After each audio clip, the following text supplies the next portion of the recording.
Your assistant is hot. You're obligated to say that, Dave. That's my wife. Shut up. I thought you were talking about Amber for a second. Amber's assistant is hot. That would be massively appropriate. Like, clarify. Melissa Leandro is a hot lady. Amber is hot. I was about to say, Joe.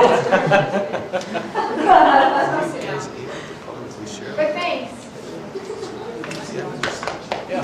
Okay, hold on.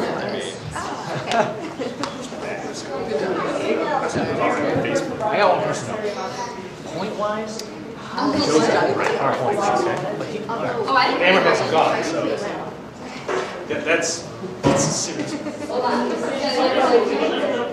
Did her timer start? Nope. So my timer. Oh gosh, this is so loud. I talk loud. Okay. Hello. Hi. Okay. So, as you guys have heard obviously before, I'm gonna sit right here. Is the verse 1 Corinthians 13, specifically 4 through 7, or I should have said chapter. But okay, so it's love is patient, love is kind. It does not envy, it does not boast, it is not proud. It doesn't dishonor others, it's not self-seeking, it's not easily angered, it keeps no record of wrongs. Love does not delight in evil, but rejoices with the truth. It always protects, always trusts, always hopes, and always perseveres. So obviously, if you guys haven't heard it before, you heard Joe mention it too, so you have.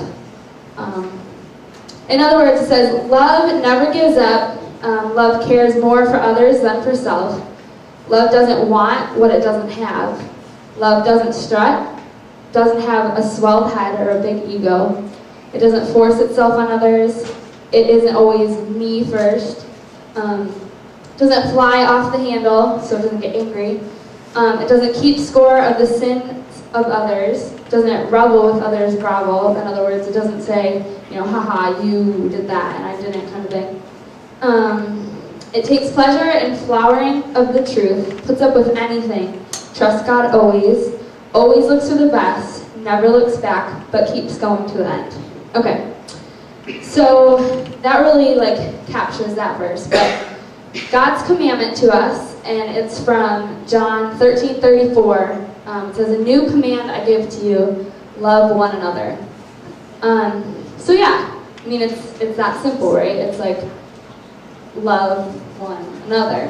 But wait, what does that mean? Can't just be that easy. So, you say okay, I have to love somebody else, well, that's not really help anything, I can do that.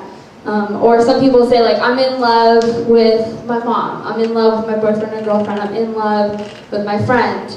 But then something goes wrong, something goes sour, you say, okay, well, my mom and I got in a fight, or same thing with any of your friends, and then it's well, I'm not really feeling it anymore. I'm not, it's okay, God tells us to, and He says to love one another, but that doesn't really help me because, they're kind of not my favorite person anymore.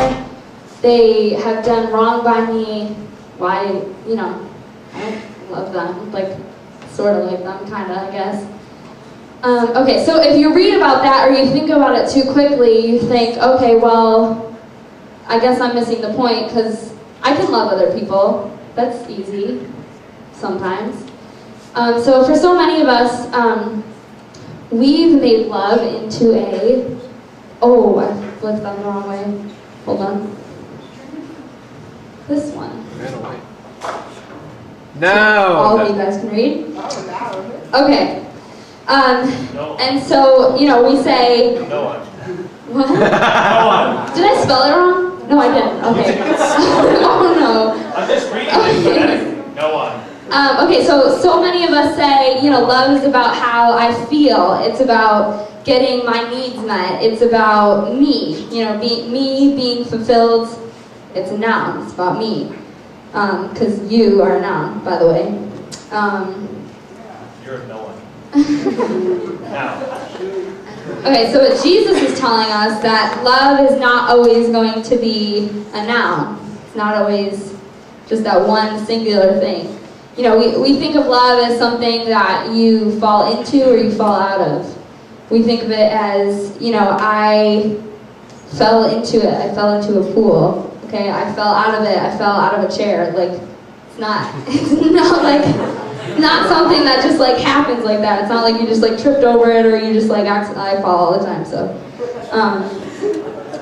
but what he's saying is that if we're going to understand what love is, then, and if we want all of our relationships to work, if we want all of our friendships to work, if we want our relationship with our youth pastors to work, you know, our mentors, our friends, etc., then we really need to shift what we feel, not what we feel, sorry, what we know what love is. So, from being that, it's not a noun anymore, it's something more proactive. So what is the opposite of noun? Everyone should know this. Oh, you guys are so smart. Love is a verb. And you guys probably all know that there's like multiple songs that say that. But... There's only one song. Okay, so here's what we need to understand. That love at its fullest is never going to be about meeting your needs. Again, you are the noun. So it's never about you. It's just not. It's about giving and giving and giving and giving some more and over and over and over again. And yeah, that's going to get frustrating at times. Like, I get frustrated sometimes because it's like, you know, you give so much in this relationship, or you know, it's like constantly like, oh my goodness, they're sucking the life out of me. It's like you, especially in ministry, you guys all, well, if you're going into ministry or you are in ministry, people are crazy and they suck the life out of you. And it's just, but you continually have to love them. Like, you continually have to love that person. You continually have to love the people that you're trying to reach out to. You're trying to reach out to your friends and they're going to drive you crazy. You're going to be like, really? You don't want Jesus? Like I've told you 100 times? Are you kidding me? And you just have to keep giving to them. Giving, giving, giving, loving, loving, loving. And that is an action. It's not about you in that case, and it never will be. Let's see, where am I? Okay, so here's the problem. For many of us, what we really want is to have all of our needs met. We want all of our desires met. You know, so we're searching for that someone or that something that's going to make that happen. That, you know, will fulfill all we want, will, you know, make us say, okay, like, I'm happy now. You know, like, I don't have to worry about those people because this is my happy place. This is the place that I love. You know, and that doesn't include drugs or anything, if that's what you guys are going for. So instead of becoming, you know, that whole person that, with God's help, you know, we fulfill the love in our hearts that, you know, will allow us to give to others. It's just, we think it's about us. It's like this self-centered thing. And Jesus is telling us that, you know, if we want to experience love forever, and I'm not saying like the one, you guys are way too young for that. If we want to experience love in our hearts for good, like, then we need to understand that love is not, it's not a noun, it's not about us, but it's actually greater, and it's a verb. Hold on, I'm going to get all fancy here.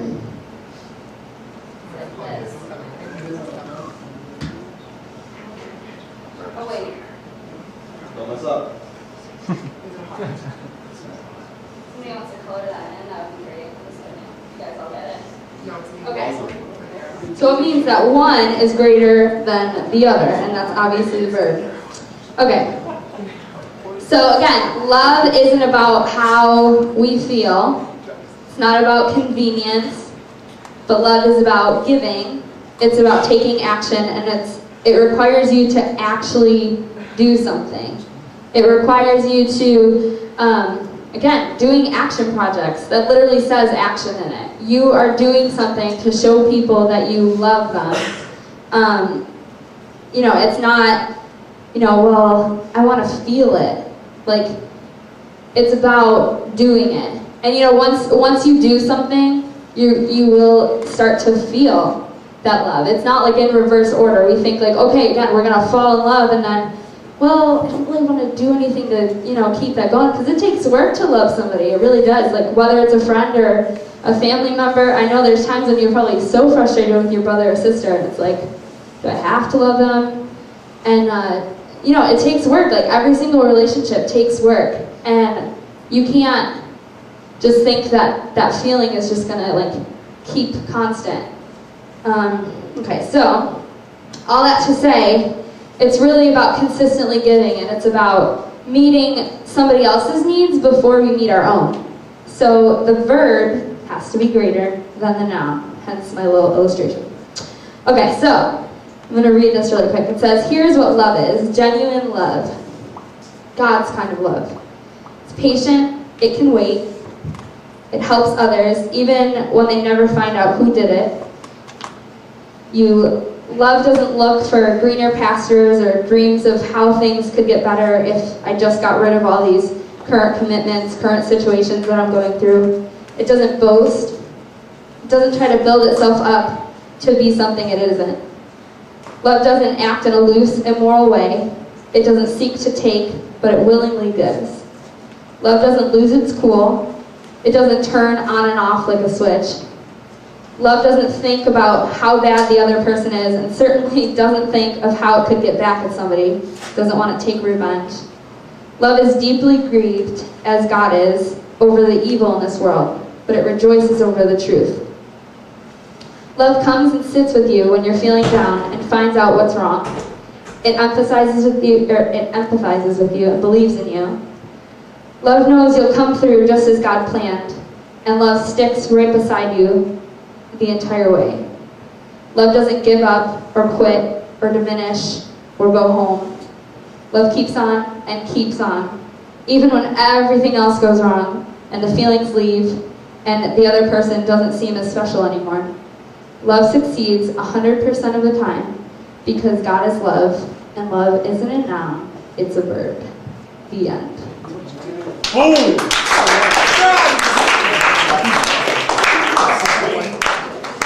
Good stuff. Now I'm gonna need some help here with this. So Jacob, come here. Jacob!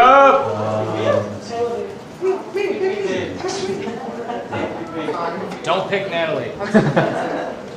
It takes a long time to get coffee. Order like 12 ice cans. Cameron.